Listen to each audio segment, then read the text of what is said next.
আপনারা নববর্ষের আনন্দ করছেন।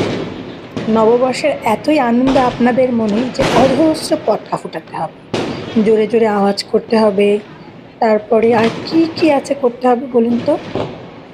অথচ আপনারা ভাবলেন না এই পৃথিবীটা শুধু আপনাদের জন্য না। এই পৃথিবীতে মানুষ ছাড়াও আরও অনেকে বাস করে।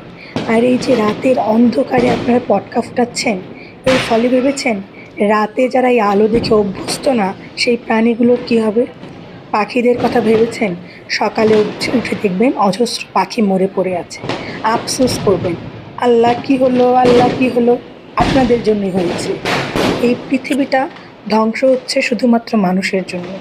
আপনি পটকা না ফুটান, অন্য কোনোভাবে আনন্দটাকে উপভোগ করেন। আমরা এত নিষ্ঠুর, এত নৃশংস কেন? পাখি, শুধু পাখি কেন, কুকুর বিড়ালের কথা ভাবেন, অন্য প্রাণীদের কথা ভাবেন। আসলে মানুষের বলার কিছু নেই মানুষকে।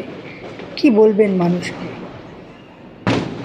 আমরা কি সৌহার্দ্যপূর্ণভাবে আনন্দটা উপভোগ করতে পারতাম না? এই যে চাঁদের আলো, এই চাঁদের আলোয় আমরা অন্যভাবেও তো আনন্দটা উপভোগ করতে পারতাম। সব পশু পাখিদেরকে নিয়েও তো আমরা আনন্দটা উপভোগ করতে পারতাম। কি এমন আনন্দ আমাদের যে সবাইকে মেরে উপভোগ করতে হবে? সমস্ত পৃথিবীর সমস্ত প্রাণীকে মেরে আনন্দ উপভোগ করার মাঝে আসলেই কি কোনো আনন্দ থাকে? আমার তা জানা নেই।